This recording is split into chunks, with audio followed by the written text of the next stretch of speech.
వాళ్ళను భగవంతుని ప్రసాదంగా స్వీకరిస్తారు.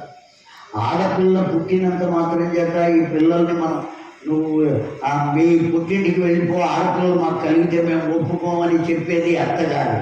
ఇది అత్తగారు మరి ఆడపిల్లని చెప్పాలా, మగపిల్లాడని చెప్పాలా, ఇటు కాదని చెప్పాలా? ఏమని చెప్పాలంటారండి అత్తగారిని? కనుక ఎట్టి పరిస్థితుల్లోనూ ఇటువంటి జరగదు. అదేదో ముందు తెలుసుకోవాలి అనే కోరిక చాలా మంది భాగవతంలో చెప్పబడుతుంది. స్కాన్ తీస్తే వచ్చే ప్రమాదం ఏమి భాగవతంలో చెప్పారండి. ఇప్పుడు ప్రభుత్వాలు చెప్పక్కర్లా.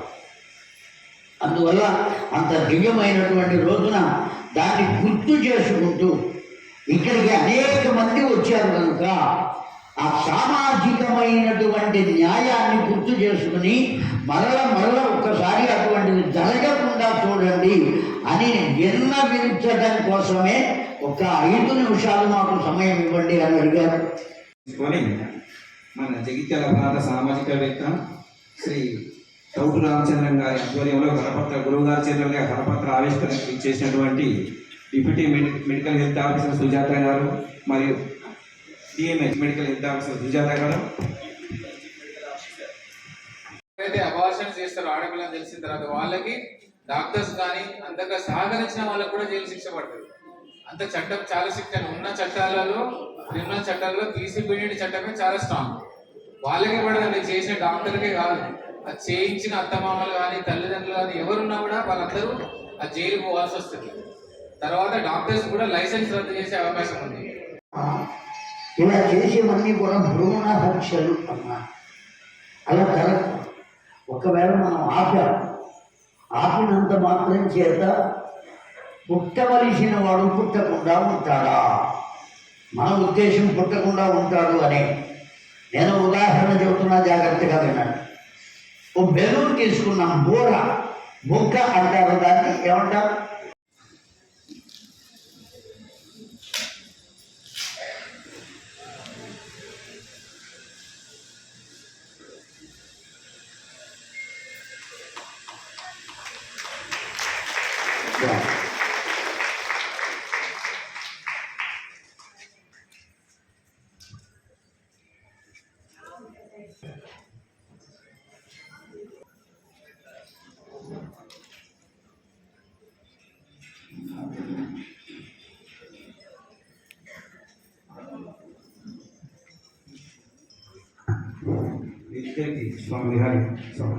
అది ఎవరి వలనో, ఎవరు ఔషధాలు సేవించడం వలనో జరిగేది కాదు.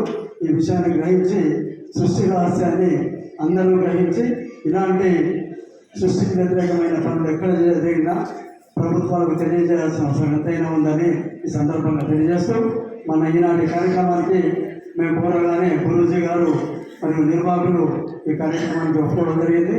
అలాగే మేము పిలవగానే వచ్చిన జిల్లా వైద్యాధికారి సుజాత గారు, జిల్లా ఉప వైద్యాధికారి శ్రీనివాస్ గారు మా ఆహ్వానాన్ని మన్నించి ఆవిష్కరణకు రావడం జరిగింది. ప్రతి సంవత్సరం కలెక్టరేట్లో ఈ కార్యక్రమం జరిగేది, కానీ కలెక్టరేట్ అంటే మీ అందరి సమక్షంలో చేస్తే ఇంకా బాగుంటుందనే ఉద్దేశంతో ఇన్ని వందల మంది సమక్షంలో ఇంత మంచి కార్యక్రమాలు జరిపే అవకాశం కల్పించిన మీ అందరికీ కూడా కృతజ్ఞతలు తెలుపుతూ, నిర్వాహకులకు, భాస్కర శర్మ గారికి కూడా కృతజ్ఞతలు తెలుపుతూ ముగిస్తున్నాను.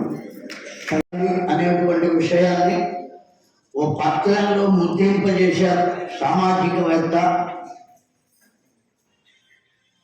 6,000 చెట్లు 7,000 చెట్లు నాటినటువంటి వాళ్ళని కూడా పిలిచి ప్రభుత్వం వాళ్ళు పద్మశ్రీలు పద్మవిభూషణలు ఇస్తున్నారు.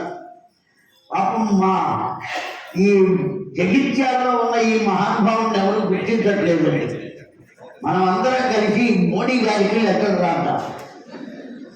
సామాజికవేత్త సమాజానికి ఏది అందించాలో ఆ సమయానికి దాన్ని గుర్తు చేసుకుని అందిస్తూ అనేక రకాలుగా సేవ చేస్తున్నటువంటి పెద్ద మనిషి. అది మనం ఏం చేయాలో కరపత్రంలో ముద్రించారు. ఆ కరపత్రాన్ని ఓపెన్ చేయడానికి పెద్దల్ని, మెడికల్ ఆఫీసర్ గారిని పిలిచారు. వారి కర కమలములతో దీన్ని ఓపెన్ చేయించవలసిందిగా మనం నేషన్ వైడ్ మనకు 921 అంటే 1000 మంది మగవాళ్ళకి 921 ఆడవాళ్ళు ఉన్నారు. కొన్ని స్టేట్స్ లో అయితే, హర్యానా లాంటి స్టేట్స్ లో ఎక్కడైతే ఇట్లాంటి భ్రూణ హత్యలు ఎక్కువ అవుతాయో అట్లాంటి చోట్ల అయితే 850, 840 ఉంది సెక్స్ రేషియో. అందరికీ తెలుసు నష్టాలు, ఎందుకంటే ఈక్వల్ గా ఉండాలి. ఒకప్పుడు ఏంటంటే మన జగిత్యాల జిల్లాలో కూడా 1030 ఉండే, 1000 మేల్స్ కి 1030 ఉండే. ఒక 10 దశాబ్ద కాలం కిందట 1030 ఉండే. క్రమంగా అది పడిపోతా వస్తాం.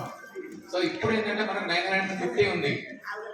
వరుసగా వచ్చే డిఎంహెచ్ఓస్ మనకు అంతకుముందు ప్రమోద్ సార్ కానీ, శ్రీధర్ సార్ కానీ, కృష్ణ సువర్ణ మేడం కానీ రెగ్యులర్ గా ఫాలో అప్ చేయడం వల్ల ఈ 950కి వచ్చింది.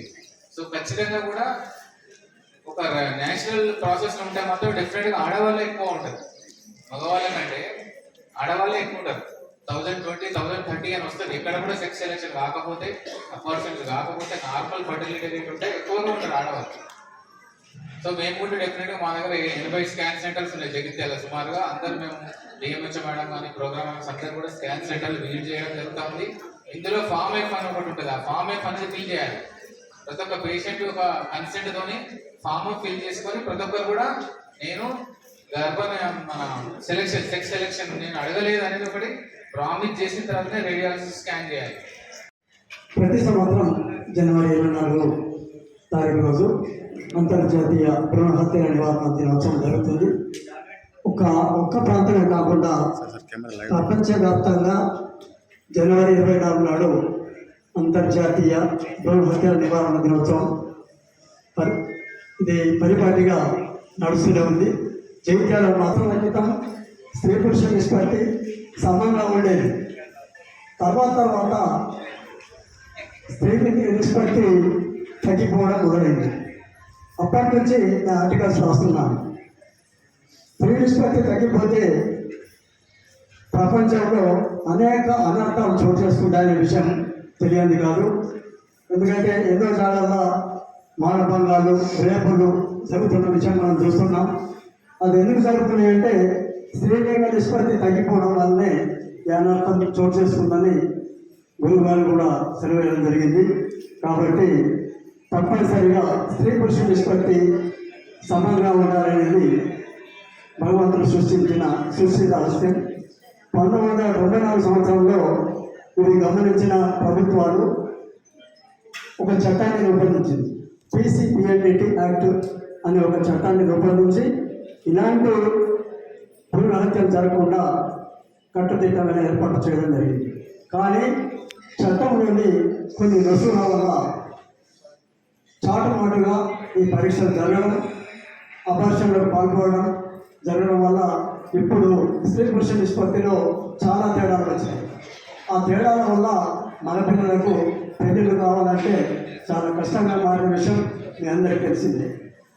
ఇప్పుడు ఆడపిల్లలకు తొందరగా పెళ్ళిళ్ళు అవుతుంది. మన వల్ల కావాలంటే నిష్పత్తి తక్కువ ఉండడం వల్ల పెళ్ళిళ్ళు కావడం గగనమైపోయింది. కాబట్టి ప్రతి ఒక్కరూ ఇది సామాజిక బాధ్యతగా ఎంచుకొని ఇలాంటి పరీక్షలు ఎక్కడ జరిగినా అడ్డుకోవాల్సిన అవసరం మనందరి పైన ఉంది. ఈరోజు మీ అందరి మధ్యలో మనం భ్రూణ హత్యల నివారణ దినోత్సవం జరుపుకోవడం చాలా సంతోషంగా ఉంది. ఎందుకంటే మనము చెప్పే మెసేజ్ అనేది అందరికీ రీచ్ కావాలి. ఏమి జరుగుతుంది ఈరోజు సమాజంలో, ఎట్లా ఉంది అనేది తెలిస్తే మనము దాని నివారణ అంటే మనందరికీ అవేర్నెస్ అనేది ఉంటే ఎక్కడైనా ఇలాంటివి జరిగినవి మీ దృష్టికి వచ్చినా కానీ మీరు మాకు చెప్తే మా ద్వారా కూడా అది జరుగుతుంది, అంటే జరగకుండా ఆపవచ్చు. చూస్తున్నాం ఇప్పుడు బాలికల నిష్పత్తి అనేది చాలా తగ్గింది.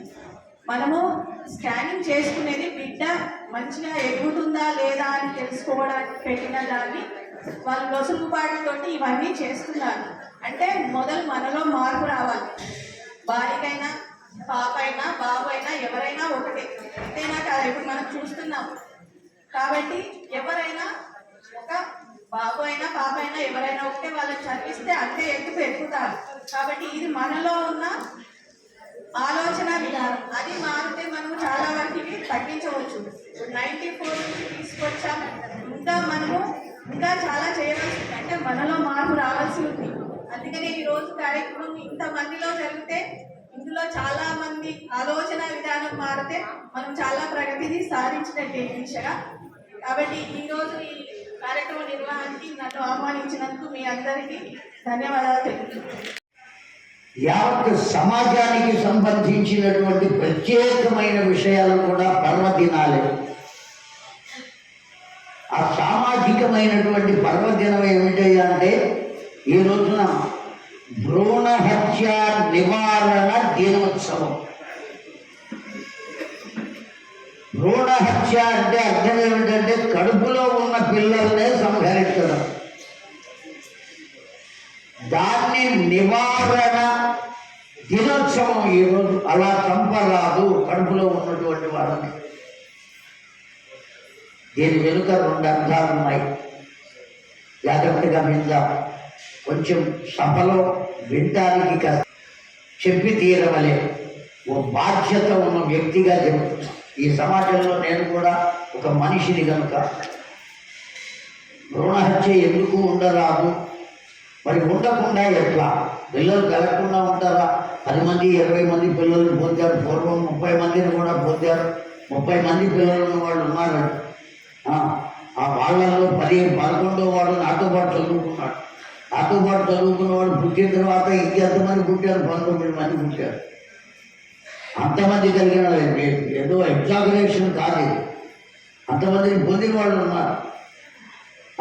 ఇవాళ రోజున అసలు పొందని వాళ్ళు ఉన్నారు చాలామంది.